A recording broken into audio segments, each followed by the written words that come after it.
केवळ परमेश्वराची कृपा, अल्कोहोलिक्स अनॉनिमस या अलौकिक संघटनेची मला आजपर्यंत मिळालेली सक्रिय मदत, तुम्हा सर्वांच्या प्रार्थना, प्रेम व आशीर्वाद याच्याच बळावर आजचा दिवस आतापर्यंत दारूच्या पहिल्या घातक आणि विषारी घोटापासून दूर आहे.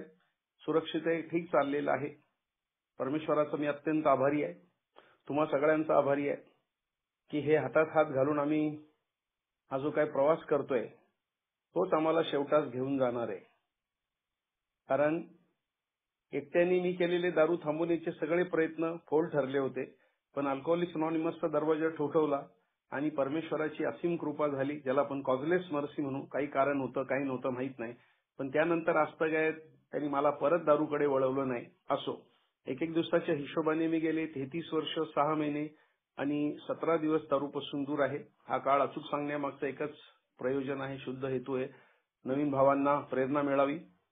प्रेरणा मिळाली की प्रक्रियेला सुरुवात होते. एकदा प्रक्रियेला सुरुवात झाली की परमेश्वर आम्हाला संधी देतो. हे मी सांगत नाही, आम्ही आज्ञेवादीच्या शेवटच्या 2-3 लाईन मध्ये बिल डब्ल्यूनी लिहून ठेवलेले. असो मित्रांनो, हे सांगण्यामागचं आणखी एक महत्वाचं प्रयोजन आहे की नवीन आलेल्या भावांना सगळ्यात महत्वाचं, मीटिंग जी आहे ती माझ्यासाठी किती महत्वाची आहे हे महत्व त्यांच्या गळी उतरवण्याचा एक माझा हलकासा प्रयत्न असतो, अल्पसा प्रयत्न असतो. असो, आजचा जो विषय मित्रांनो अत्यंत संवेदनशील विषय आहे. कारण ह्याच्यावर बोलणारा मी अधिकारवाणी कुठलंही श्रेय घेणार नाहीये. I am not an authority speaker on this subject. खरं तर हा विषय मला अनेक वर्ष कळलाच नव्हता. यामध्ये येऊन कितीतरी वर्ष झाली होती. मी दरवर्षी रेग्युलर मला मुंबईमध्ये कुठल्या ना कुठल्या ग्रुपमध्ये स्पीकर म्हणून बोलवलं जायचं आणि एकदा नई रोशनी ग्रुपला जोगेश्वरीला स्माईल ऑफ सोब्रायटीचा जो एक मेंबर होता अलेक्स नावाचा, त्यांनी मला हा प्रश्न विचारला, ब्लिडिंग डिकनचा.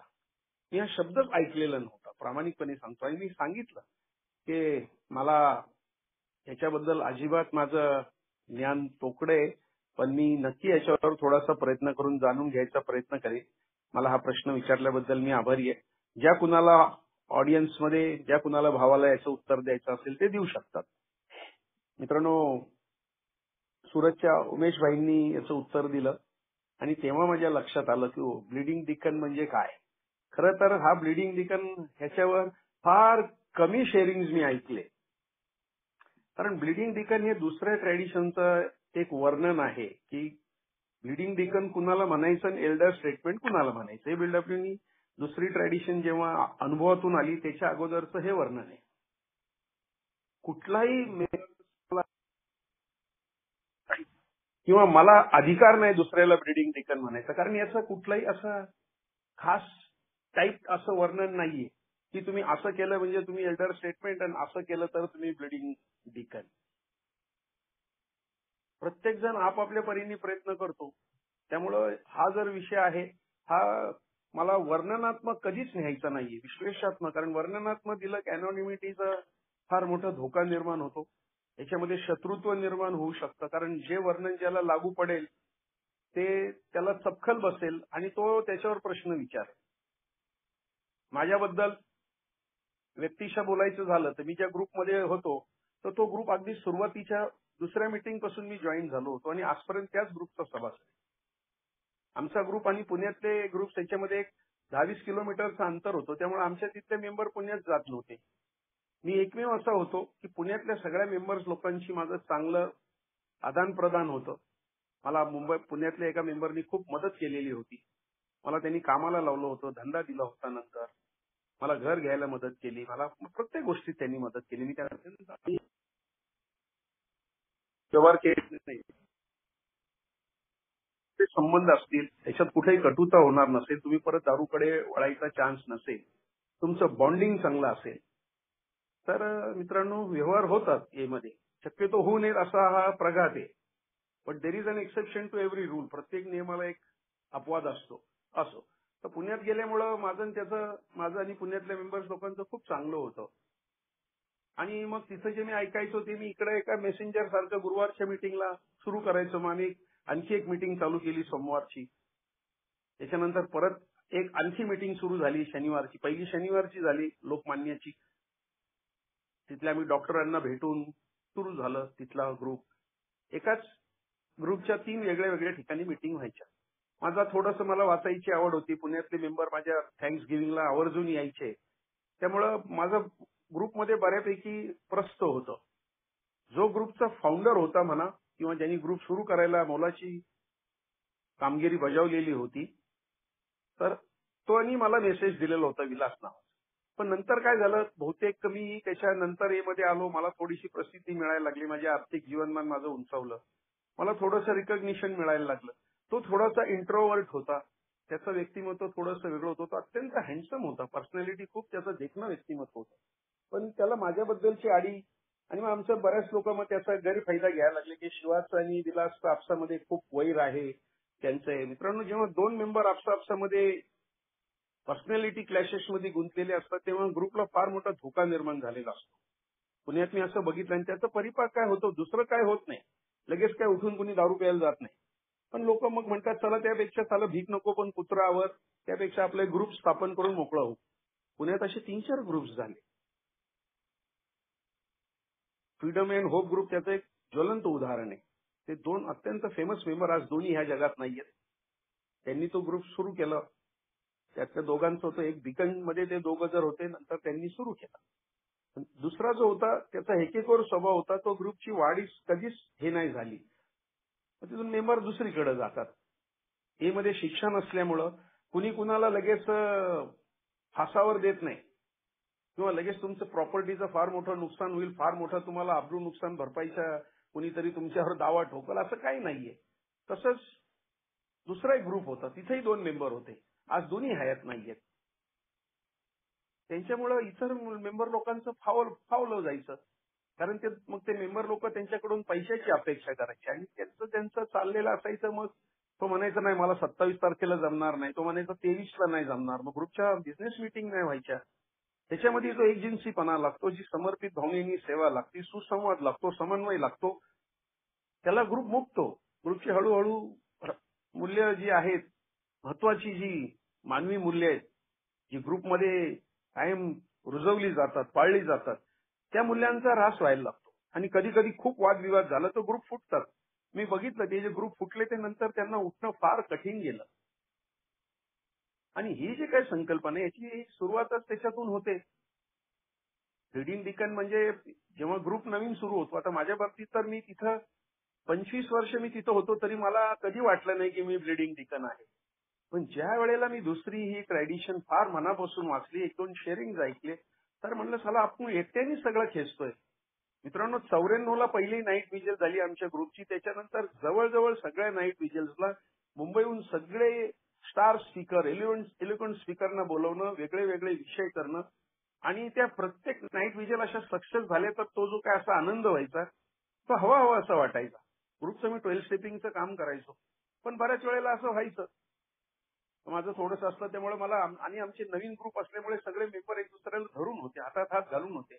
गटार अमुच्याला कुणाच्या तरी घरी जेवण असायचं. 4 ख्रिश्चन मेंबर होते, त्यांच्या तिथं जेवण असायचं आणि ग्रुपमध्ये एक प्रकारचं खेळीमेळीचं वातावरण होतं. पण नंतर जसा ग्रुप वाढायला लागला तसं काही लोक मग त्याच्यातून विरोधाला यायला लागली. एक्झॅक्टली दुसरी ट्रॅडिशन सुरू होती. जॉन डोचं उदाहरण बिल डब्ल्यूनी दिलेलं आहे की तो काही कामानिमित्त मिडलटनला जातो कुठेतरी, तिथं मग तो सगळी विचारणा करतो कारण त्यालाही जगायचंय, दारूपासून दूर राहायचंय. भारतामध्ये अशीच आली, कॅनेडियनचा चार्ली आला, त्यांनी दिल्लीमध्ये छोटंसं ऍडव्हर्टाईज टाकली, इन्सर्शन टाकलं आणि त्याला हॅरी मथायस आणि दोघांनी आणि सिल्विया आणि सुपातीनी त्यांना भेट दिली. हॅरी एम परत मुंबईत आले आणि त्यांनी इथं सुरू केलं. ट्रेवर लोनर होता कलकत्त्याला. आपल्या मुंबई अगोदर जास्त चांगली ही सुरुवात झाली होती. ती मुवमेंट ते जसं काम करतात,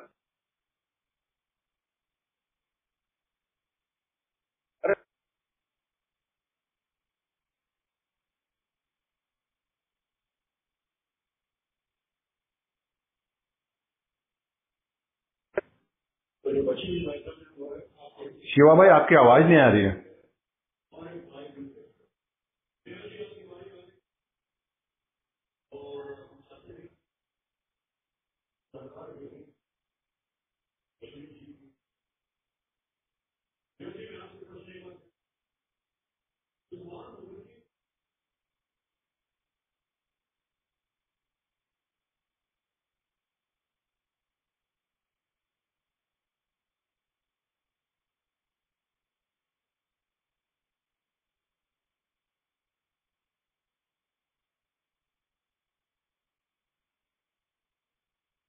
गेला काय? हॅलो, आवाज गेलाय? हो, अजिबात गेला. भाऊंचा आवाज येत नाहीये.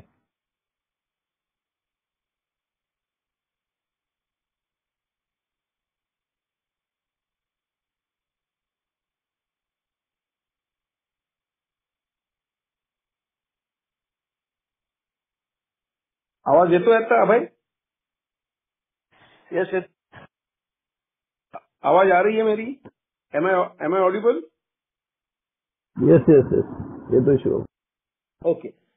हा, तर मित्रांनो, तो व्यक्ती, जो मेंबर, जो ग्रुप सुरू करतो, त्याला काही काळासाठी खूप महत्व प्राप्त झालेलं असतं. त्याच्याकडे बघायचा दृष्टिकोन एक वेगळा असतो. नवीन मेंबर असतात ते त्याला खूप पेडेस्टेलवर ठेवतात. तो कायम स्तुतीचा अधिकारी असतो आणि तो सांगेल तर बऱ्याच वेळेला ग्रुप तशी त्याची हालचाल चालू असते. ग्रुपमध्ये त्या पद्धतीचं मुवमेंट असतं. मला तेच महत्व मिळत होतं आणि मी तसं म्हटलं तर मग 24 वर्ष त्या ग्रुपचा अनभिषिक्त सम्राट होतो. माझं 25वं थँक्स गिव्हिंगचं जे सिल्वर टोकन घेतलं तोपर्यंत होतं. मित्रांनो, ही जाणीव होत नाही बऱ्याच वेळेला. जेव्हा विरोध व्हायला लागतो, जेव्हा बोलतात, मग नंतर लोक म्हणायला लागले का त्याच्या बापाचा ग्रुप आहे का, तो सांगाल तसंच होतं. नवीन एक पिढी नंतर येत राहते. तर ठराविक गॅप नंतर त्या ग्रुपचं अस्तित्व जे असतं ते थोडं असं संक्रमण असते, त्याची एक वेगळी दिशा सुरू होते. आणि हल्लीच्या काळामध्ये तर पहिल्या काळी जास्त लिटरेचरचा एवढा बाऊ नाही व्हायचा. कारण त्यावेळेचे मेंबर बी तसे होते, ए भाई लिटरेचर के नाद को मत लगने तो दारू पिएंगा वगैरे. असे ते काही सगळे बाळकडू पाजलेले असल्यामुळं लिटरेचर म्हणलं की अंगावर काटा यायचा. आणि ठराविक लोक असायची लिटरेचरच्या ह्याच्यातली. ते सांगायचे याच्यातली सगळी आख्यायिका काय कर बाबा. मित्रांनो, जॉन डोचं जे उदाहरण आहे ते इतकं सिग्निफिकंट आहे की त्याच्यातून आम्हाला जाणून घ्यायचं आहे की मग त्याला मान झालं की मग हळूहळू त्याच्या आजूबाजूला लोक तयार होतात. त्याला मानणारा एक वर्ग असतो, मग त्यांची ग्रुप असते, चहाच्या भेटीला भेटतात, ठराविक वेळेला होतं. आणि मग जो नवीन आलेला वर्ग आहे तो नंतर कुरकुर करायला सुरू करतो की झालं काय, हेच सगळं सांगतात तेच होणार का, आम्हाला काही मान नाही का. पण आमची ट्रॅडिशन आम्ही रोज वाचतो. आमच्यासाठी एकच अधिकारी, देवाची इच्छा जी सभासदांच्या द्वारा व्यक्त होईल तीच आमचे मार्गदर्शन करेल. आमच्या इकडे आम्ही कॉमन वेलफेअरला फार महत्व देतो. त्यामुळे common welfare, considering common welfare जेव्हा आम्ही विचार करतो तेव्हा ग्रुपचं ऐक्य करताना सगळ्यांनी एकत्र बसून ह्या सगळ्या गोष्टी करणं अभिप्रेत आहे. त्याच्यासाठी बिझनेस मीटिंग दिलेली आहे. मग बिझनेस मीटिंगमध्ये तेच अजेंडा नसतात किंवा काही गोष्टी ज्या अनावश्यक असतात त्याच्यावर जास्त चर्विचर्वण होतो आणि ग्रुपमध्ये एक प्रकारचा धुसर वातावरण सुरू व्हायला सुरू होतं. मी बघितले असे ग्रुप पुण्यामध्ये की त्यांनी विन्स्टननी तो ग्रुप सुरू केला. त्याचं टस्सल झाली घराजवळ इग्निशियसला, फार मोठं अवेअरनेस मिटिंग झाली. तिथले फादर बिदर आले आणि एक 8 महिन्यांनी का 7 महिन्यांनी तो ग्रुप बंद सुद्धा पडला. मग त्याला शह द्यायचा म्हणून आणखी 3 लोकांनी, त्याच्यात त्या तिघही नाहीये, चंद्रकांत नाहीये, मोरेश्वर नाहीये, आणखी एक मेंबर होता, एकत्र कामल होते, त्यांनी एक रेंजिल्ला ग्रुप सुरू केला आणि त्याचं व्हायचं तेच झालं. कारण ग्रुप सुरू करणं सोपं आहे, त्याला कायम स्वरूपात कमिटमेंट आणि अकाउंटेबिलिटीनी पुढे नेलं, डेडिकेशननी सर्व्हिस देणं ग्रुपमध्ये आणि स्वतःचं अस्तित्व जपणं, इतरांची मतांची, भावनांची कदर करणं की प्रत्येक मेंबरला अधिकार आहे, प्रत्येक मेंबर एक स्वतःचं अस्तित्व घेऊन इथं वावरतोय, तो दारूपासून दूर राहतोय, तो ग्रुपला येतोय, त्याचं कुटुंब वाचलेलं आहे, ग्रुपला ताकद मिळतेय, ह्या सगळे विचार असेल तर मग प्रॉब्लेम येत नाही. पण मी जर का एक नॉमिनल विचार करत असेल तर प्रॉब्लेम होतो. आणि मग जे जॉन डोचं उदाहरण आहे, कुरकुरी झाले की मग ते म्हणतात नाही, आता आम्ही आपली एक कुठली तरी प्रत्येक वर्षी जी काही मिटिंगच्या ह्याच्यातून जे काही कमिटी फॉर्म करायच्या असतात तिथं कमिट्या असतात, तिथे इलेक्शन सुरू. पहिल्यांदा त्यामध्ये सर्व्हिसला कोणी पुढे येतच नव्हतं, बळ घोड्यावर बसवायचे. मला आठवतं आमच्या ग्रुपचा एक मेंबर होता, आज नाहीये, अरुण डब्ल्यू. त्यांनी कुठलंही पोस्ट घेतली नव्हती कधी ग्रुपची, न तो सेक्रेटरी होता न काय होता, आणि तो पुण्यातून डायरेक्ट पुन्हा रिजनचा ट्रस्टी म्हणून गेला. म्हणजे याच्या इतिहासातलं एक इतकं अपवादात्मक उदाहरण असेल की डायरेक्ट म्हणलं बापरे. आणि तो तिथं म्हणायचा की गंमत अशी आहे तशी, त्याला मग कंडेम व्हायला लागला, तो फ्रस्ट्रेशन यायला लागलं. ए भाई, ये ग्रुप में बात करने का, भगवान की कृपा बिपा, ये अपेक्स बॉडी ऑफ इंडिया आहे, जीएसओ, इधर बिझनेस चलता है, असं त्याला ऐकायला लागलं. आणि मग तो येऊन ती व्यथा सांगायचा. पण त्याच्याकडे पैसे होते, तो रिटायर झालेला होता. तो त्यावेळेला सगळ्या ज्या जीएसटी असायच्या त्या वेगळ्या वेगळ्या ठिकाणी असायच्या. कधी चेन्नईला, कधी कलकत्त्याला, कधी दिल्लीला, कधी अशा असायच्या. मला सांगायचं याच्यामध्ये काय मध्ये माणसं पुढे येत नव्हती आणि आजचा जो विषय तोच आहे महत्वाचा, की जे सर्व्हिस करतात त्यांना कायम लोक एक ए मध्ये एक शाउटिंग ब्रिगेड नावाचा प्रकार आहे, की ते कायम दुसऱ्यांना क्रिटिसाइज करतात, कायम दुसऱ्यांना नामोहरम करायचा प्रयत्न करतात. ते स्वतः काही करणार नाही, पण दुसरे कसे चुकतात हे हायलाइट करून दाखवणार. मित्रांनो, हेही ब्लिडिंग डिकनचाच एक प्रकार आहे. ब्लिडिंग डिकन म्हणजे फार तो त्यांनी त्याच्यामुळे ग्रुपचं नुकसान झालेलं आहे, की त्याच्यामुळे लगेच लोक दारू प्यायला लागलेली आहेत आणि त्याच्यामुळे कुणी आत्महत्या केलेली आहे. आणि त्याला असं उपहासाचं नाव द्यायचं नाहीये मला. त्याला जे काय अभिप्रेत आहे त्यांनी आम्हाला जाग केलेले आहे. ब्लिडिंग डिकन म्हणजे तो नंतर त्याच्या पद्धतीने काम करत असतो. प्रत्येकाला आपली एक कामाची पद्धत आहे. त्यालाही असं वाटत असतं की हा ग्रुप या दिशेने जावा, पण बऱ्याच वेळेला तसं होणारच नाही, कारण आम्ही अत्यंत महत्वाकांक्षी लोक आहोत. आमच्या मनाविरुद्ध झालं की आम्ही बंडखोरी करणारे आहोत. मग एकाचे 2 ग्रुप का होतात? मॅक्सिमम कारण त्याच्यामध्ये 2 असतात. तसं तर BW म्हणतो तुमच्याकडे फार थोडी सुख सुविधा असेल आणि खुन्नस असेल तुमची, तर तुम्ही एखादा ग्रुप चालू करता. कारण त्यांनी डेफिनेशनच केलेली आहे की 2 पेक्षा जास्त मेंबर एका छत्राखाली एका उद्देशाने जर का आले तर ते आपला समूह म्हणून स्वतःला डिक्लेअर करू शकतात. फक्त बाहेर त्यांची कुठेही संलग्नता असता कामा नये, म्हणजे ऍफिलिएशन असता कामा नये कुणाशी, त्यांचा व्यवहार असता कामा. झाला ग्रुप तिकडे. ग्रुप व्हायला कुठे पैसे लागतात, पण ग्रुपमध्ये नंतर त्या ग्रुपला एका निष्पक्षपणे निरपेक्ष बुद्धीने इतर लोकांपर्यंत आम्हाला पोहोचायचंय. कारण याचं प्रमुख ध्येय आहे दुसऱ्या मद्य पीडितांपर्यंत पोहोचायचं. त्यामुळे आमचा हा जो काय आजचा विषय, ते लोक एकदम ब्लिडिंग डिकन म्हणतात की ठराविक लोकांच्याकडे लगेच ए मध्ये काही लोकांकडे भरपूर पैसे आहेत, तर म्हणून त्यांनी काय याची सेवा नाही करायची का? ते आपल्या पैशामुळं त्यांना लोक त्या पद्धतीचा मान देतात. काही लोकांकडे प्रचंड नॉलेज आहे याचं. त्यांनी जबरदस्त पुस्तकांचं वाचन केलेलं आहे आणि ते प्रत्येक गोष्ट बऱ्याच वेळेला त्या कॉलम प्रमाणे आपलं जीवन त्यांनी केलेलं. त्यात नथिंग रॉंग, कारण हे लिटरेचर त्याच्यासाठीच आहे. मला आनंदाने हॅपी जॉयस अँड लाईफ हा माझा उद्याचा विषय. आम्हाला तसं जीवन, ह्याच्यात आम्हाला आमची आख्यायिका समजल्यानंतर, आमचं व्यक्तिमत्व कळल्यानंतर, आमची शोकांतिका समजल्यानंतर आम्हाला ती जगायला संधी मिळते. 12 पायऱ्या चांगल्या रीतीने आम्ही करू शकतो. त्यामुळे जॉन डोनी नंतर केला, विरोध व्हायला लागला, त्या कमिट्या व्हायला लागल्या. मग कमिट्यांचं काम काय असतं? ज्यादा अपेक्षा नसते. एक चेअरमन असतो, एक सेक्रेटरी असतो, एक IGR असतो, PI चेअरमन असतो, एखादी ग्रुपमध्ये लिटरेचर कमिटी असते. त्या कमिट्या आपापल्या काम करतात. हा तर खरं थँकलेस जॉब आहे. तुम्ही किती जरी चांगलं काम केलं तरी बऱ्याच वेळेला तुमच्या वाट्याला टीका टिप्पणी येणार, क्रिटिसिझम येणार, तुमच्याबद्दल गॉसिपिंग येणार. त्यामुळे म्हणतात 2 things may upset group unity, that is criticism and gossiping. टीका टिप्पणी नाही. मला काय अधिकार आहे? Am I all right? Am I sitting on judgement board? मी जजमेंट बोर्डवर बसतोय का की हा असा वागतो, तो तसा वागतो? मी कुठल्याही मेंबरला ब्रँड करू शकत नाही की हा एल्डर स्टेट्समन आहे आणि हा ब्लिडिंग डिकन आहे.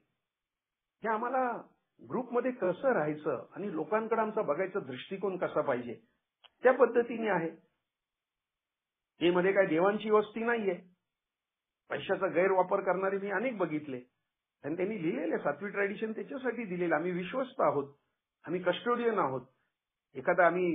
जेव्हा आम्ही आमचे हे सगळे कमिटी मेंबर्स बनवतो तेव्हा आम्ही त्यांना अधिकार देतो. बाबा सेक्रेटरी आहे, त्याची ही कार्य, त्याचे रोल्स अँड रिस्पॉन्सिबिलिटी क्लिअर आहेत ए पॅम्पलेट मध्ये.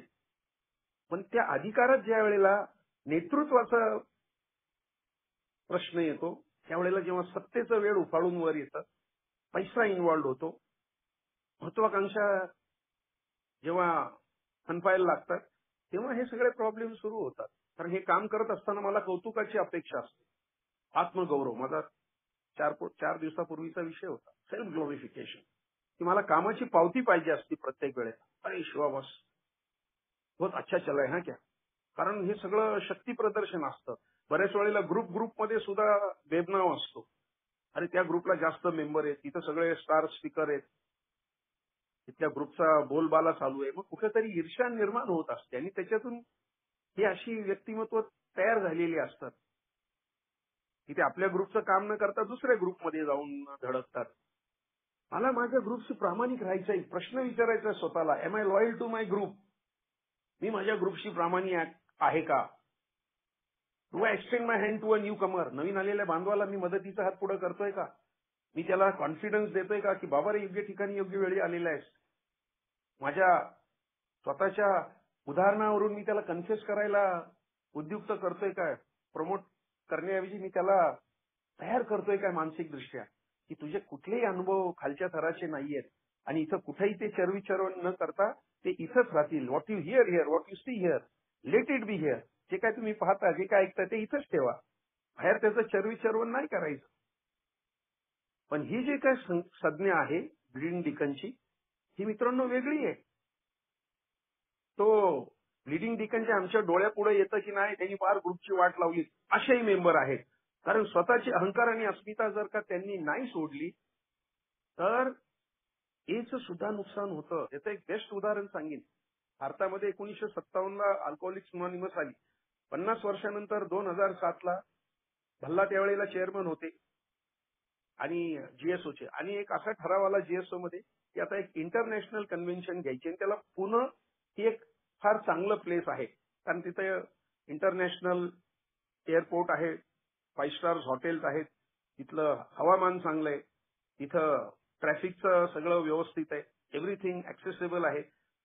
आणि ते आलं, फार मोठी मीटिंग झाली. सगळे त्याच्यात लगेच स्टॉलवर्ड्स लोक होते, मुंबईचे, पुण्याचे आणि बाहेरगावचे आले होते आणि तिथं कॉन्ट्रीब्युशनला सुरुवात झाली.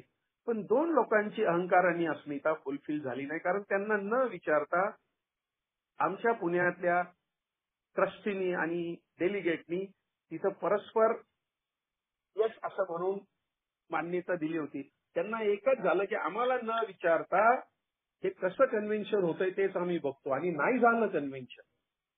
शेवटी ते कन्व्हेन्शन गोव्याला गेलं. कुणाचंही नुकसान झालं नाही, फेलोशिप पुण्याचं नुकसान झालं. फक्त कशासाठी की मला न विचारता. This is ideal example, this is an ideal example of bleeding deacon. Yes, हे असं होऊ शकतं. त्याची उदाहरणं मी बघितली. 1995 साली मी डेलिगेट होतो, तेव्हा 3 वर्किंग ट्रस्टी मुंबईचे, त्यावेळेला 4 वर्किंग ट्रस्टी मुंबईचे असायचे. मरविन त्यावेळेला चेअरमन होता, जीत सी सेक्रेटरी होता, सनत ठाण्याचा कॅशियर होता, ट्रेझरर, आणि लेट सुनील खंडाळकर त्याचा आडनाव होते, दादरचा मेंबर, केम हॉस्पिटलला त्याचं काम चालायचं. तर त्या चौघं त्यावेळेला होते आणि हे 3 जण एकत्र होते. त्यांना जीत सी नको होता आणि त्याला काढण्यासाठी 2 दिवस कॉन्फरन्सचे गेले आणि शेवटी बोर्ड ऑफ डायरेक्टर डिझॉल्व्ह झालं. याच्या इतिहासामध्ये हे पहिल्या वेळेला झालं. त्यावेळेला असे काही मोबाईल नव्हते. पण 1 तासामध्ये न्यूयॉर्क, अमेरिकेला ही बातमी पोहोचली की बोर्ड ऑफ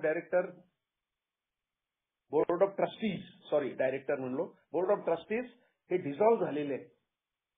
मित्रांनो, हे लांछनास्पद होतं, पण हे झालं खरं. हे नव्हते का ब्लीडिंग डिकन? होते. काय शिक्षा केली त्याला कोणी? There is no penalty action, there is no punishment, no prosecution. त्याचा गैरफायदा जेव्हा मी घेईन तेव्हा मला ब्लीडिंग डिकन म्हणून हळूहळू ब्रँडिंग व्हायला लागतं. त्यांना काय माहिती काय होणार आहे? मला कायम फेलोशिपचा विचार करायचा आहे. I am representing Pune region, माझी बांधिलकी, I am answerable to that fellowship. मला उगाच तिकडे पाठवलं, मी आपलं 4 दिवस तिकडे मटन चिकन खाल्लं. मी आता एक बघितलं, तुमच्याच विभागाचं एक डेलिगेट, 3 वर्ष त्यांनी एक शब्द सुद्धा तोंडातून काढला नाही. तुम्ही कसं काय पाठवलं त्याला? तो ब्लीडिंग डिकनच्या सत्रात येणार नाही. पण अल्टिमेटली फेलोशिप विल सफर. कारण तिथं काय चाललंय तो तुमच्यापर्यंत पोहोचवणार नाही. त्याचं काम आहे प्रत्येक ग्रुपला जाऊन ग्रुपला रिएज्युकेट करणं. जीएसओ मध्ये काय होतं, बोर्ड ऑफ ट्रस्टीचे काय मिनिट्स ऑफ द मीटिंग आहे ते तिथं पोहोचले पाहिजेत. तर ब्लीडिंग डिकन बद्दल मित्रांनो आपल्याकडे खूप अशा वेगळ्या कल्पना असतात. अरे ये जो बंदा है ना, इसने एक ही पूरी वाट लगाई है. अरे तो काम करतोय, तो आपला पैसा खर्च करतोय, आपला वेळ खर्च करतोय, त्याला हे बद्दल आत्मीयता आहे. फक्त तुम्हाला तो आवडत नाहीये म्हणून तुम्ही त्याला ब्रँडिंग करता. कारण तुमची वृत्ती संकुचित आहे, तुमचं विचार करण्याचं क्षितिज आहे ना ते अंकुचित आहे. त्याच्या बाहेर तुम्हाला त्याला खूप मंडूक वृत्ती म्हणतात की त्याच्या बाहेर बघायची माझी इच्छाच नाहीये. तेव्हा हा विषय येतो. आमच्या ग्रुपमध्ये सुद्धा मित्रांनो आता मध्ये काही ह्याच्यात मला लोकांनी सांगितलं, अरे ह्या साला शिवा मुख्य ब्लिडिंग डिकन ह्याच्यावर विषय ठेवा. परवा आमच्या ग्रुपमध्ये अल्कॅथॉनला विषय झाला, अरुण त्याच्यावर बोलले 25 मिनिटं अतिशय सुरेख. पण मला सांगायचं आहे की मला कुणालाही ब्लिडिंग डिकन म्हणून ब्रँड करायचा अधिकार नाहीये. Am I all clear? No. ह्याच्या विरोधात जे एल्डर स्टेट्समॅन आहे त्यांना आम्ही कसं काय म्हणणार? Whose elderly statement? ज्याचं वय झालेलं आहे तो, जो कधीतरी येतो 4 महिन्यांनी 6 महिन्यांनी, पण आता तो 19 वर्षाचं टोकन घेतोय तो. Whose elderly statement? माझ्या ग्रुपमध्ये किती सहभाग आहे? Do I participate in my business meeting? जिथं नाही तिथं मी हस्तक्षेप करतो का? बऱ्याच वेळेला बीएलडब्ल्यूचं म्हणणं आहे की जे सुरुवातीला प्रत्येक जुना मेंबर आहे, प्रत्येक एल्डरली स्टेटमेंट जो आहे, जो जाणता आहे, मुत्सद्दी आहे सभासद, त्याला ह्या सगळ्या ह्याच्यातून तो गेलेला आहे. आणि महत्वाकांक्षा सुरुवातीला होत्या. नंतर मी आता बघितलं की पहिल्यांदा जेव्हा इंटर ग्रुपमध्ये पीआय चेअरमन होतो, एका आत्ताच त्यांचं नुकतंच निधन झालं, दुःखी आहे. त्यांनी 6 महिने चार्जेस दिला नव्हता. ते कॅशियर होते आणि जो नवीन होता तेही आज आमच्यात नाहीये. त्यांनी चार्ज हँडओव्हर केला. तर मी त्यांना एकदा म्हटलं, काय तुम्ही तिथं त्या संपत्तीवर रक्षण करायसाठी फना काढून बसलेत का? द्या ना त्यांना चार्ज, चेकबुक बिकबुक द्या, सिग्नेटरी जाऊन चेक करा, चेंज करा. हे काय लावलंय बँकेत? तेव्हा कुठं त्यांनी दिलं? कारण आम्ही भिडस्त स्वभावाने म्हणतो घरचं खाऊन लष्कराच्या भाकरी भाजणार कोण? मग मित्रांनो ही संज्ञा पुढे येत जाते. असं नाहीये की जुनी जाणते लोकच ब्लिडिंग डिकन आहेत. मी आता नवीन आलेली लोक सुद्धा बघतो, ते वाचनामुळं ते असंतोष पसरवतात ग्रुपमध्ये डायरेक्ट. कारण ते म्हणतात नाही, जुन्या लोकांनी काय आम्हाला सांगितलंच नाही, त्यांच्याकडे दूरदृष्टीच नव्हती, त्यांना मार्गदर्शन करायचंच नव्हतं, त्यांनी पायऱ्याच घेतलेल्या नव्हत्या. असे सगळे ते तुमच्यावर अलिगेशन करतात किंवा तुमच्याबद्दल स्टेटमेंट करतात. मन उद्विग्न होतं, मन दुःखी होतं मित्र. बट माझ्या माहितीप्रमाणे ते सुद्धा ब्लिडिंग डिकन आहे. हे मध्ये अशा इतक्या प्रकारच्या वेगळ्या वेगळ्या व्यक्ती आणि वल्ली आहेत की हे असं प्रकार बघायला मिळतो. माझी ग्रुपतर्फे अभिनंदन करून चेअरमन म्हणून निवड झाली पुन्हा इंटर ग्रुपसाठी. आणि दुसऱ्या दिवशी मी जेव्हा तिकडे मिटिंगला गेलो, गुरुवारच्या दिवशी मिटिंग असायची, मी बघितलं माझ्या अगोदर तिथं चेअरच्या खुर्चीवर दुसराच माधव नावाचा एक मेंबर बसला होता, माधव के. आणि मी म्हणलो, माझी काल बिनविरोध निवड झाली आमच्या ग्रुपमध्ये. मला एखाद्याने बाजूला घेतलं, म्हणजे शिवा पुढच्या वेळेला बघू, आता गप्प बस. मी त्या माणसाला प्रतिकार नाही करू शकलो, कारण त्यावेळेला त्यांचं वर्चस्व होतं. असे ग्रुप्स मी बघितले की 5-7 जण आहेत, ते सगळ्या फेलोशिपला दावणीला बांधून टाकतात आणि त्यांचा एवढा बोलबाला असतो की लोक नाही करत. मी तिथं घाबरतो आणि मी हे विसरतो की आमच्यासाठी एकच अधिकारी, प्रेमळ अधिकारी आहे, जो देवाची इच्छा सभासदांच्या द्वारा व्यक्त होईल, तीच आमचे मार्गदर्शन करील. आमचे नेते विश्वासू सेवक असतात, ते अधिकार गाजवत नाही. मित्रांनो, हे फार महत्वाचं आहे, कारण हे मध्ये राष्ट्राध्यक्ष नाहीये, कोषाध्यक्ष नाहीये, हे मध्ये कुणी कुणाला सूचना देत नाही, कुणी कुणाला डायरेक्टिव्ह देत नाही, कुणी कुणावर सक्ती करू शकत नाही. आणि शिक्षा तर त्याहून नाही, इव्हन न्यूयॉर्क 459 तुम्हाला काय करू शकत नाही. न्यूयॉर्कचं जीएसओचं ऑफिस आहे, ते सुद्धा तुम्हाला पाठवू शकत नाही. राईट ऑफ पार्टिसिपेशन आहे, तुम्ही कुठल्याही मेंबरला म्हणू शकत नाही उद्यापासून तू येऊ नको ग्रुपमध्ये, तुझं वागणं बरोबर नाहीये, तुझ्या टीका टिप्पणीमुळे ग्रुपची वाट लागलेली आहे. नाही, ट्रायल अँड एरर आहेत सगळे. सुरुवातीच्या सगळ्या सभासदांनी त्यांच्या उदाहरणावरून दाखवलेलं आहे. त्यावेळेला सुद्धा 62 नियम होते, प्रत्येकाने हा ट्राय केलेला आहे. आता तर डायरेक्ट फ्लेक्स वगैरे लावायचा नवीन एक प्रकार सुरू झालेला आहे. त्यांना काय आम्ही विरोध करू शकत नाही. नवीन आलेले लोक ग्रुपमध्ये न म्हणता डायरेक्ट डिक्लेअर करून टाकतात, हा वर्कशॉप मी अरेंज केलेला आहे. मग ब्लिडिंग डिकन कुठं हे होतो, जेव्हा तो बघतो अरे माझ्या मनाविरुद्ध चाललेले, पण आता मी काय करू शकत नाही, मी असहाय्य झालेलं. हळूहळू त्याचं रूपांतर आता एल्डरली स्टेट्समन्स मध्ये व्हायला लागतं. कारण त्याला लक्षात येतं की आता मला मागं बसणं हे जास्त चांगलं आहे, संयुक्तिक आहे, तेच ऍडव्हिजिबल आहे. Let's be back bencher. तो जेव्हा ही भूमिका घेतो बॅक बेंचरची, तेव्हा त्याचे बरेचसे त्रास कमी व्हायला लागतात. मग त्याची एकच ऍटिट्यूड असते, सांगीन युक्तीच्या गोष्टी चार. असं नाही की त्याचं ग्रुपमधून अस्तित्व एकदम संपून जातं, कारण तो सुद्धा रिकव्हरिंग अल्कोहोलिक आहे. त्याची सुद्धा ऑनगोईंग प्रोसेस आहे. असं नाही की त्याला 24 वर्ष झाली म्हणजे त्यांनी एचा प्रोग्राम कोळून ते आलेला आहे.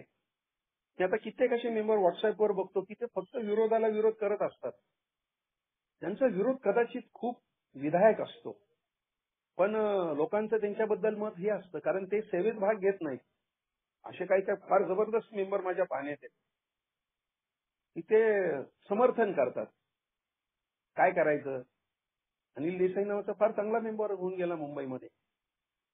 तो सेवेपासून दूर असायचा, पण त्याच्या त्यांनी नुसता एक शब्द टाकला परवलीचा तर 30-30, 40-40 मेंबर त्याच्याबरोबर जळगावला, इकडे तिकडे, अल्कॅथॉनला, नाईट व्हिजनला तयार असायचे. त्याचे एवढे स्पॉन्सिव्ह होते. कधी कुणी त्याला कंडेम केलं नाही. बिकॉज प्रत्येकाची आपली एक स्वतःची जीवनाची शैली आहे, जीवन जगण्याची. त्यामुळे त्याचं बाहेरचं व्यक्तिमत्व आणि त्याचं हे मधलं व्यक्तिमत्व त्याच्यामध्ये फरक होऊ शकतो. तर अशा पद्धतीने मित्रांनो ही जी कमिटी असते, मग त्या कमिटीमध्ये नंतर राजकारण सुद्धा बऱ्याच वेळेला यायला सुरुवात होते. सुपर मीटिंग मध्ये मी केलेले असं. मी एका मेंबरच्या खूप मागे राहिलो. माहित नव्हतं त्यावेळेला जोसेफ म्हणून. तो विरोध करायचा. शेवटपर्यंत नाही, पण तो जाता जाता तो सेक्रेटरी झाला आणि नंतर तो पुण्याला शिफ्ट झाला. मित्रांनो खूप वाईट वाटलं. त्याला आपण काय करत होतोय हे मी माझ्या अनुभवातून सांगतोय. फार कमी वेळेला असं होतं. मी कित्येक मीटिंग मध्ये सांगतो. मला म्हणतात नाही नाही चौबस तुम कैसे क्या ब्लीडिंग डिकन हो सकते है हा हूँ आज भी. कारण मला नेहमी वाटत असतं माझं जे काही ग्रुपवरचं जे वर्चस्व आहे ते माझ्या हातून जाता कामा नये. बाहेरच्या जगामध्ये एवढं कधी कधी राजकारण दिसत नाही, एवढं राजकारण हे मध्ये आहे मित्रांनो. आणि एकदा मी म्हटलं होतं we are not here to play dirty politics. मी बघायचो हे काय चाललंय. एक असा आमचा चेअरमन होता तो म्हणला मी लालू प्रसाद यादव आहे, मी नाही सोडणार ही पोस्ट.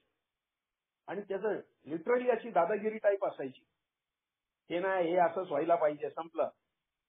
लिटरेचरचं वाचन नव्हतं, फक्त लेंथ ऑफ सोब्रायटी होती आणि त्याच्या जोरावर त्याचं व्यक्तिमत्व त्या पद्धतीचं होतं. जरा काय झालं की तो डाफरायचा, विरोध करायचा. लोक घाबरायची. 2 लोकांच्या भांडणात मी त्याच दिवशी दारू पेल्याचं मला उदाहरण माहिती आहे. 4 वर्षाची सोब्रायटी एका क्षणात गेली. फक्त एकाने त्याच्यावर हार्शली मला तारतम्य पाळायचंय. आम्हाला त्या लोकांनी आमच्या पुढे खजिना ठेवलेला आहे. भारतामध्ये 1987 ला जीएसओ आली. पहिले 4 लोक होते. ओझा सेक्रेटरी होता, विठ्ठल पी चेअरमन होता, कॅप्टन टोनी आणि डन्स्टन हे 4 लोक होते. त्यांना खूप चांगल्या रीतीने त्यांचं हे झालं. मित्रांनो हे ब्लीडिंग डिकनची उदाहरणं म्हणजे त्याच्यामध्ये अनास्था किंवा आळस हा प्रकार नाहीये किंवा खुन्नस नाहीये. पण त्यावेळेला चॅरिटी कमिशनरकडे आम्ही रजिस्ट्रेशन केलं 1860च्या अंडर. त्याला अनेक वर्ष लागली. ते रिव्ह्यूज केलेलं नव्हतं आम्ही. सेम पुण्यामध्ये झालं. 2000 साली ते कॉर्पोरेशननी जागा दिली आम्हाला. पुढे त्याच्याबद्दल काहीच केलं नाही. आणि आमच्याच एका मेंबरने आरटीआयच्या अंडर विचारलं, कारण हळूहळू त्याचा दबदबा कमी व्हायला लागला. Is he not a bleeding deacon? He is. मी याच्यामध्ये भावनात्मक दृष्टिकोनातून नाही मला बघायचं, कारण व्यवहार आणि भावना यांची कधी गल्लत होता कामा नये. अल्कोहोलिक्स अनॉनिमस मध्ये मी मला समाधान मिळवण्यासाठी आलोय, मी रिकव्हर होण्यासाठी आलेलो आहे. माझ्या जीवनाची जी विस्कळलेली घडी होती, विस्कटलेली, ती परत बसवण्यासाठी आलेली आहे. ती मला जर का चांगल्या रीतीने करायची असेल तर मग मी माझ्या स्वतःच्या जाणीवेतून आणि स्वतःच्या रिकव्हरीतून मी माझा प्रवास तसा करू शकतो. मला जर का मुत्सद्दी व्हायचं असेल, जाणता व्हायचं असेल तर मला ग्रुपच्या हिताच्याच गोष्टी करायच्यात. माझ्याकडून परोपकार व्हायला पाहिजे. माझा कायम ध्यास पाहिजे की हा मेसेज कसा जास्तीत जास्त किती परिणामकारक मी पोचू शकेल आणि त्याच्यासाठी परमेश्वराने मला माध्यम बनवलेले, हा ध्यास मी घेतला पाहिजे. He is elderly statement. मी बघितले तसे खूप चांगले चांगले मेंबर मुंबईचे पाहिले. मिल्टन फर्नांडिस असं नाव मुद्दामून घेतो, ही इज नॉट देअर आज आमच्यात ते नाहीत. Milton F, sorry, Anil D, Eric D, Stanley, S, Marshall, Apollo, त्या लोकांनी आज हे नाहीये जगामध्ये. प्रकाश एन, थाना, या लोकांनी आमच्या पुढं एक आदर्श दिलेला आहे. यांनी याला वाहून घेतलेलं होतं. जे स्वतःकडे ते वाटायचं होतं त्यांना, त्यांच्याकडे ही भावना नव्हती. ऑली ठाण्याचे मेंबर होते, मुंबईचे मेंबर होते, म्हणून मुंबईला सुरुवात झाली. आणि मुंबईला 57 साली झालेली ऑर्गनायझेशन मुंबईला याची 82 पर्यंत 45 ग्रुप्स होते. 36 फंक्शनिंग, 9 नॉन फंक्शनिंग, पण 82 ते 90 8 वर्षात 105 ग्रुप झाले मुंबईत. का झाले?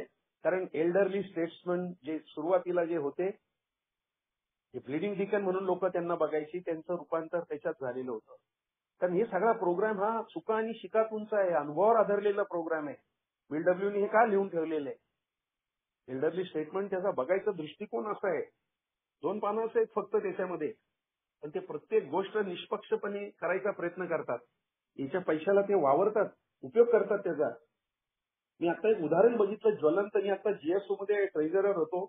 चेन्नईला मी 2018ला कन्व्हेन्शनला गेलो. तिथं तो मुख्य होता त्या कन्व्हेन्शनचा. मुख्य म्हणजे त्यांनी ती कन्व्हेन्शन घेतलेली होती. तो तिथला ट्रस्टी होता आणि त्याच्यावर 3-4 ट्रस्टी दुसरे होते. त्या एक तो कमिटी फॉर्म केलेली असते आणि ते जीएसओचं फंक्शन होतं.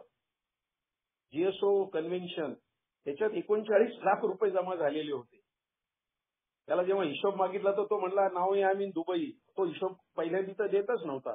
आणि जेव्हा त्याला सांगितलं होतं तो म्हणला काय तुम्हाला करायचं ते करा, न्यूयॉर्कला लिहा माझ्याबद्दल. फारच हे जेव्हा झालं तेव्हा त्यांनी 39 लाखाला 39 लाखाचा हिशोब दिला. त्याच्यात 15 लाख रुपये एंटरटेनमेंटवरचा खर्च दाखवला, बाया नाचवल्याचा. म्हणजे तिथं ते डान्स वगैरे चालू होता. काय म्हणणार तुम्ही याला? त्या वेळेला काय होतं, याला पुढं करा, त्याला पुढं करा, ही सगळी त्याची लक्षणे आहेत बिल्डिंग डिकनची.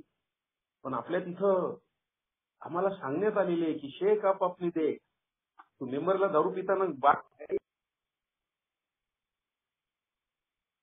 त्याला नको समजून देऊ की तू बघितलंयस.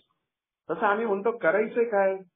आणि हे खरं आहे, ही शिक्षा परमेश्वराकडून मिळते नक्की. तर मित्रांनो, आताच आम्ही बघितलं की तो जो आता जॉन डोचा जो काय प्रकार आहे, त्यांनी सुरुवातीला खूप काम केलंय. त्यांनी ग्रुपला वाढवण्यासाठी आपलं सगळं पणाला लावलेलं आहे. जागा भाड्याने घे, हे कर, ते कर, प्रेस स्टेपिंगचं काम कर, अवेअरनेस मीटिंग कंडक्ट कर, जिथं जिथं पोलीस स्टेशनला जा, गव्हर्नमेंट हॉस्पिटलला जा, सेमी ऑर्गनायझेशन आहेत गव्हर्नमेंटचे त्याच्यामध्ये जा, इथं डॉक्टर्स लोकांना भेटा. त्यांनी काम केलेलं असतं. पण त्या कामाबरोबर त्याचा जो काही महत्वाचा भाग असतो तो मित्रांनो, तो संदेश पोहोचवण्यामध्ये अपयश आलेल्यामुळे लोकांना वाटतं की नाही. मी बघितलं एका मेंबरनी 30,000 रुपयाचा गफला केला, शेवटी गेला तो हार्ट अटॅकनी.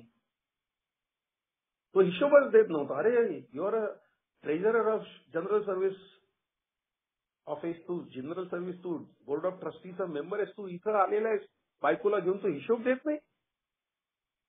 हे सुरुवातीला प्राथमिक अवस्थेतलं सांगतोय मी. 93-94ची ही गोष्ट आहे. पण या सगळ्या गोष्टींनी माझ्या मनावर घर केलेलं आहे.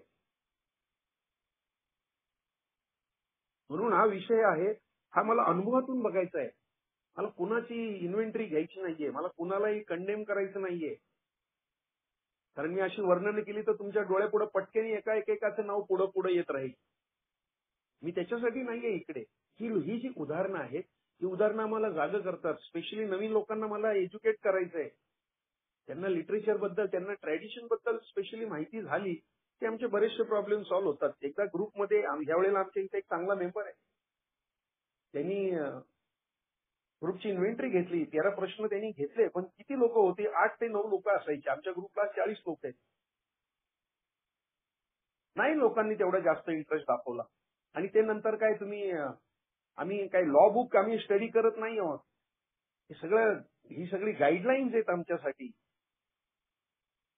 हे काही लिगल डॉक्युमेंट्स नाहीये. जरी चार्टर्ड अँड बायलॉज असेल तरी ते आम्हाला मार्गदर्शक आमच्या ट्रस्टीना यांना होऊन जबाबदारीने कसं काम करायचं आणि याचं काम अव्याहतपणे कसं पुढे जाईल याच्यासाठी मार्गदर्शन पण केलेलं आहे. त्याच्यामध्ये कुणी लगेच त्याला कोर्टात नाही खेचू शकत.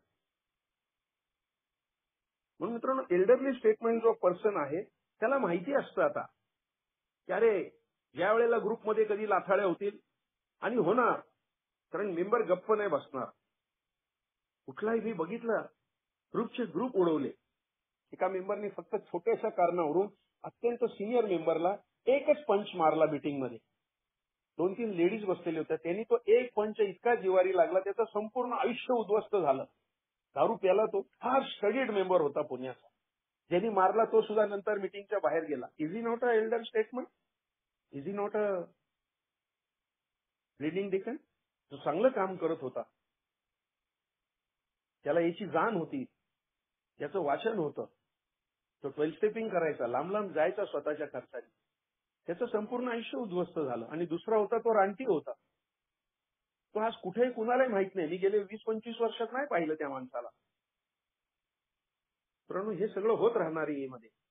फक्त हा विषय मला फार महत्वाचा आहे की मला जी लोक काम करतात त्यांना त्यांचे पाय ओढायचे नाहीयेत, त्यांना प्रोत्साहन द्यायचं आहे. जे खरंच चांगलं काम करतात, जे ग्रुपिझम करतात. मी नवीन आलो, पहिली इलेक्शन होती, मला एकाने खांद्यावर हात टेकला आणि म्हणला ह्याला निवडून द्यायचं. म्हणलं बाबा, I don't believe in this sort of dirty politics. मित्रांनो, त्याच्यातला कोणी निवडून नाही आला. एक क्लास ट्रस्टी म्हणून निवडून आला फॅट मधून, आणि नंतर त्यालाच 19 विरुद्ध 1 मतांनी जावं लागलं. एक क्लास ट्रस्टी हे त्यांना फेस ऑफ ए असं म्हटलं जातं. आम्हाला मिळत नाहीत माणसं, पण जी मिळतात त्याच्यावर जर का आम्ही असं केलं, आम्ही तिथं राजकारणासाठी नाही आलेलो आहोत. आम्हाला आमचा ठसा उमटवायचा नाहीये. आम्हाला त्या खुर्चीची भूक नाही करायची. 5 वर्षांनी मी रोटेट होणार आहे. एकदा मी ट्रस्टी झालो की परत ट्रस्टी नाही, एकदा डेलिगेट झालो की परत डेलिगेट नाही. आमच्याकडे अशी सुंदर अशी मूलभूत अशा जबरदस्त सगळ्या एसेन्सचा आमच्यावर असा शिडकावा केलेला आहे. आमचं लिटरेचर आहे ते आमचा बेस आहे. आमच्या जुन्या लोकांना माहिती होतं की कॉन्फरन्स बनवायला पाहिजे, कारण उद्या आमच्या नातवासाठी याचे दरवाजे ओपन पाहिजेत. जुन्या चुकातून आमच्या लोकांनी धडा घेतलेला होता. वॉशिंग्टन इन सोसायटी बाल्टिमोरला होती, शकल झालेली होती तिची. ऑक्सफोर्ड ग्रुप नंतर नेस्तनाबूत झाला होता, झाला म्हणजे. पण आम्ही एकच आमचा सिंगलनेस पर्पज होता, दारू, मद्यपाश आणि मेसेज स्प्रेडिंग. That's all. आम्हाला बाकीचं काही नाही करायचं. पैशाचे व्यवहार ट्रान्सपरंट ठेवायचे. आमच्या ट्रॅडिशन मित्रांनो खूप महत्वाचे आहेत. ते आम्हाला कायम भय. स्तंभ जसा असतो, काही सूचित स्तंभ त्याला म्हणतात, जहाजांना तो रस्ता दाखवतो लाल, तसं आम्हाला ते दिशा दाखवणार आहेत, आमचं रक्षण करणार आहेत. किती जणी आम्ही त्याच्यात होल करायचा प्रयत्न केला. एक माणूस याला काही नाही करू शकत म्हणून त्यांनी त्यावेळेला वधवून ठेवलं होतं की याला अंतर्गत धोका आहे, हे बेवडे आहेत, हे महत्वाकांक्षी आहेत, त्यांच्या मनाविरुद्ध झालं की हे लफडं करणार. आणि हल्ली तर लोक एकदम हायगिरीच करायला लागलेले आहेत. याचा अर्थ हे चुकीच्या दृष्टीने चालली नाही, हे खूप चांगल्या रीतीने चाललेली आहे. याची जबरदस्त वाढ होत चाललेली आहे. एकट्या नागपूर, चंद्रपूर आणि इकडे जर तुम्ही बघितलं तर 33% भारतातली सगळी संख्या या ठिकाणी एकवटलेली आहे. थोड्या काळामध्ये त्यांच्या तिथं 5-5, 6-6 इंटरग्रुप झालेले आहेत. मुंबईमध्ये सुद्धा अनेक वर्ष एकच इंटरग्रुप होता काय कळायला, आणि नंतर झाले. पण मी काय बघितलं 2015ला 9 पैकी फक्त 5च डेलिगेट हजर होते, 4 तर आलेच नव्हते, कारण त्यांची तिथं जागाच नव्हती. त्यांच्याबद्दल आमच्या इथं सेवा म्हटलं की अनस्त आहे, उदासीनता आहे, लिथार्जी आहे, आळस आहे, नको. तर आम्ही दुसऱ्यांना कायम सेवा करताना आम्ही त्यांना ठोकायचा प्रयत्न करतो. त्याचं कौतुक करत नाही, त्याला ग्लोरिफिकेशन चुकीचं नाही करायचं, पण त्याला फेलिसिटेट करायचंय. अरे यार, तू अच्छा काम कर रहा है, हा भाई. इसी तरह से त्याला परत संधी देता आली तर नक्की द्यायची आहे. ठीक आहे, डीलर डिप्लोमसी करके नाही करणे काय. आमच्या याच्यात मला असे हे अनुभव, कटू अनुभव खूप आले की 5 विरुद्ध 4 मतांनी ते इंटरग्रुपचं ऑफिस बदलू नये, शिफ्ट करू नये असा ठराव झालेला असताना डीलर डिप्लोमसी होऊन ते 4 लोक परत त्याच्यात 8 झाली. 8 विरुद्ध 5 मतांनी ते बदललं गेलं. आज ते करण्यामध्ये ज्यांचा हात होता, एकही माणूस या भूतलावर नाहीये. मित्रांनो, मी जे पेरणारे तेच उगवणारे. मला एल्डर स्टेटमेंट, मला टाहो फोडायचा नाहीये. You should demand respect. You should command respect, not demand. मला कमवायचंय, माझ्या कर्तृत्वानी ते दाखवायचंय. त्या माणसाला एल्डर स्टेटमेंट म्हणतात. आणि तुम्ही किती जरी काम केलं तर ज्यांनी तुमच्याबद्दल पूर्वग्रह दूषित तुमच्या या आहेत ते तुम्हाला कायम खाली बघायला लावणार आहेत. तुमच्या चारित्र्यावर कायम ते चिखलफेक करणार आहेत. तुम्हाला नामोहरम करून तुम्हाला कायम खाली कसं बघता येईल, तुम्हाला साईटला आयसोलेटेड कसं करता येईल, हा त्यांचा भाव असेल. पण ते परमेश्वराचं अस्तित्व त्या वेळेला, कारण वाईटाची ताकद काही काळासाठी खूप चांगली असते. That is bleeding deacon. तिचं ग्रुपमध्ये केलेलो आहे आणि मला आता ते माझा आता थोडा टाइम आहे. मला ग्रुप जगला पाहिजे, त्याची मुवमेंट ही पारदर्शक पाहिजे तिथल्या मेंबर लोकांच्यामुळे. आजही देवदयेने ग्रुपमध्ये एक मोठा जो वर्ग आहे, तर माझं त्यांच्याशी खूप चांगलं आदान प्रदान आहे. त्यांच्याशी माझे व्यवहार चांगले आहेत. जो रोटीबेटीचा व्यवहार करतात, 7-12चा उतारा, पैशाचे आर्थिक गैरव्यवहार, ग्रुपमध्ये ह्या गोष्टी निंदनीय आहेत. त्या जोपर्यंत येणार नाहीत तोपर्यंत ग्रुप एक जिन्सी राहणार आहे. त्याचा ग्रुप व्हायला मी बघितलं, चतुर्शिंगीच्या तिथला ग्रुप जो फुटला तो आजतागायत परत नाही उभा राहू शकला. माझ्याकडून असं कुठलंही वर्तन होता कामा नये की त्याचे पडसाद ग्रुपवर उमटले पाहिजे. म्हणून त्यांनी दुसऱ्या ट्रॅडिशनचा महत्वाचा भाग दिलेला आहे की त्याला एवढं चांगलं आमिष आलेलं होतं. मी काय करतोय, तुझी बायको एका छोट्या इथं कामाला आहे, तिचा तरी विचार कर. कशाला हे जगाचं सगळं चॅरिटी करत बसलाय, मला येऊन जॉईन हो. मित्रांनो, त्यांनी सांगितलं नाही, तुला हे करायचा काय अधिकार आहे. मित्रांनो, ए मध्ये खरं नेतृत्व नाहीये का असं विचारलं जातं. Yes, there is leadership in a, पण ती सेल्फलेस आहे, निस्वार्थीपणे केलेली सेवा आहे. कारण त्याला माहिती आहे की ह्याचा रिवॉर्ड मला परमेश्वराकडून मिळणार आहे. माणूस दोन्ही बाजूनी बोलणार आहे. तो तुमची स्तुती करेल आणि तुमची निंदाही करेल. द्वंद्वामध्ये तो तुम्हाला कायम बघत असतो. म्हणून आम्हाला रिकव्हरी जितकी चांगली होईल, जितका मी पहिली ट्रॅडिशन मनापासून मान्य करेल की नाही, आमच्या सामायिक हिताला प्राधान्य आहे, आमचं वेलफेअर फार महत्वाचं आहे, कॉमन वेलफेअर, माझी रिकव्हरी होणार आहे. कारण मी तिथं राहणार आहे. त्या ग्रुपवर माझी प्रेम आहे, आत्मीयता आहे. त्या ग्रुपने मला आज एक नवीन जीवनदान दिलेलं आहे. त्या ग्रुपमुळे माझं आज अस्तित्व आहे. कारण त्या ग्रुपने मला शिकवलंय घरी कसं वागायचं, कामाच्या ठिकाणी कसं वागायचं, समाजात एखादा जबरदस्त प्रसंग आला तर, मनाविरुद्ध अपेक्षा भंग झाला तर कसं वागायचं. ग्रुप कॉन्शियस महत्वाचं आहे. म्हणून मायनॉरिटी अपील दिलेली. आज कदाचित तुमचं म्हणणं मायनॉरिटीचं ग्रुप कॉन्शियस मध्ये मागे पडेल संख्याशास्त्रानुसार, हात वर झालेले तुमच्या विरोधात, पण 6 महिन्यांनी कदाचित म्हणून ते नोट डाऊन करायचंय. That is Elder statement. मला आता माझी वेडेवाकडीपणाची भूमिका घ्यायची नाहीये. हा जो विषय मित्रांनो, हा इंडिव्हिज्युअल लेवलवर जास्त मला करायचा आहे. पण मला कधी माझ्या तोंडावर कोणी म्हटलं नाही, पण मला मध्ये व्हॉट्सअपवर म्हणले की अरे नाही, he is a bleeding deacon. एक माझा मौन, मी गप्प राहिलो होतो. त्याची मोठी किंमत माझ्या 30 वर्षाच्या सोबरायटीची मला चुकवायला लागली. पण त्याच्यातून मला परमेश्वरांनी खूप महत्वाचं गिफ्ट दिली. येस, सत्य, अर्धसत्य आणि पूर्ण सत्य, हे जे काय आहे हे मला पचवावं लागतं.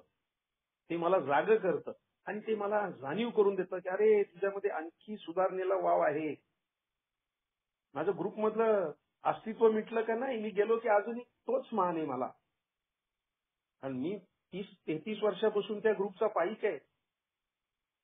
किती चढ उतार, किती पावसाळे बघितलेले आहेत मी.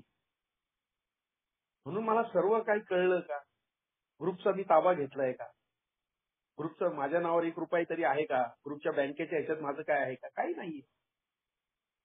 मी जेव्हा परमेश्वराचा दूत आहे, परमेश्वराचा मी सेवक आहे, I am a trusted servant of the lord. मी परमेश्वरा तुझं हे आहे. मग मला नावासाठी काय राहत नाही. बऱ्याच वेळेला मी त्याच्या पलीकडे जायला सुरू होतो माझं, कारण मला आता दूरदर्शीपणा आलेला आहे. छोट्या छोट्या गोष्टींवरून आम्ही एक दुसऱ्याची वाबाडी काढणारी माणसं आहोत. आम्ही एक दुसऱ्याचे लक्तर फाडणारी माणसं आहोत. आम्ही पटकेने संशय व्यक्त करून आम्ही मोकळे होणारे आहोत.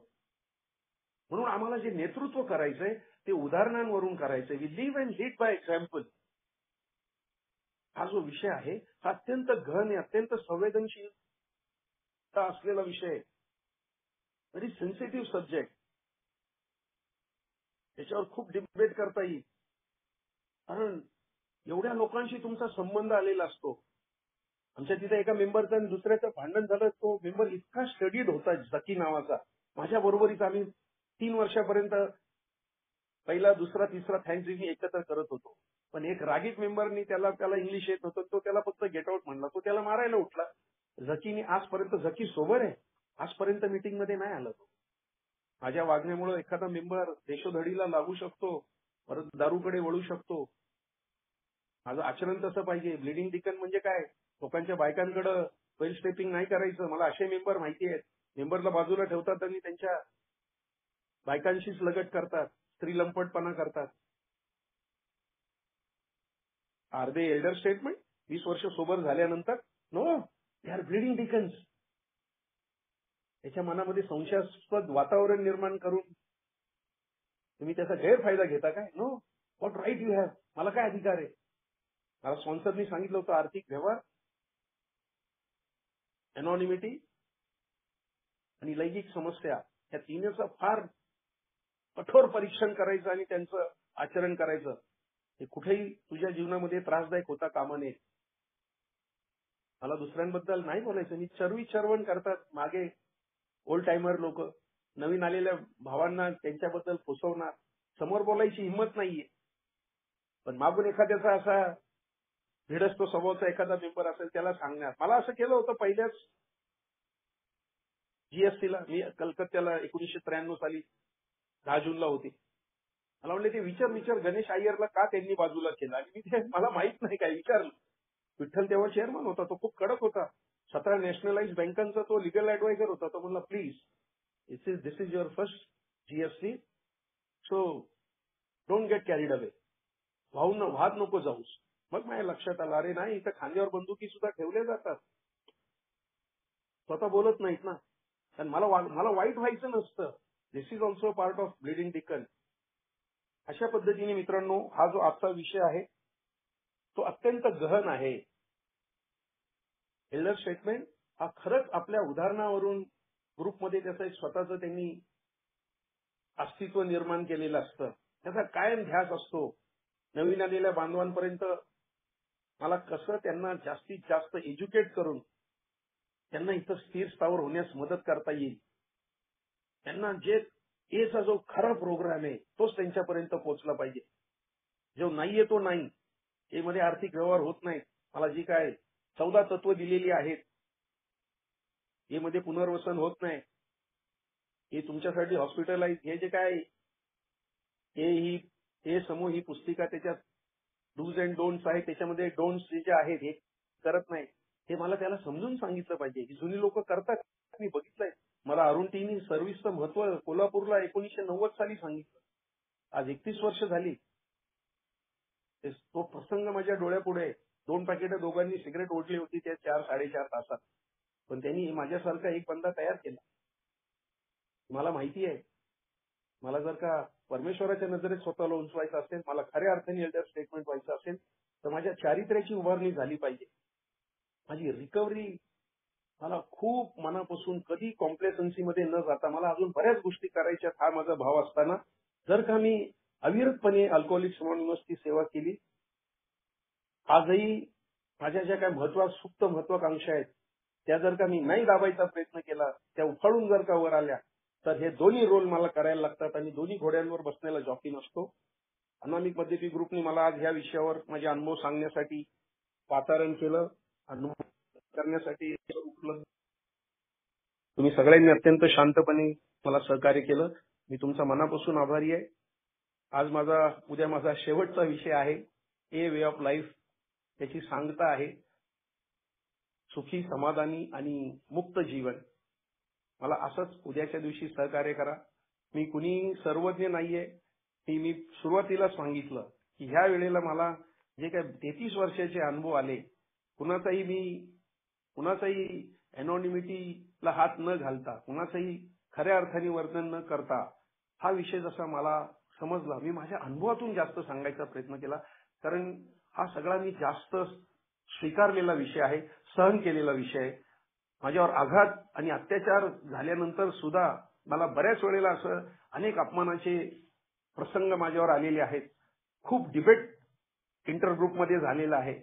अर्धवट नॉलेज असताना सुद्धा लोक कसा तुमच्यावर प्रहार करतात हे सगळं सहन केलेलं आहे. मला आता मध्ये पुण्यात डिस्ट्रिक्ट कमिटी झाली, मी त्या मेंबरला सांगत होतो, अरे बाबा इंटरग्रुपशी त्याचा काही संबंध नाही.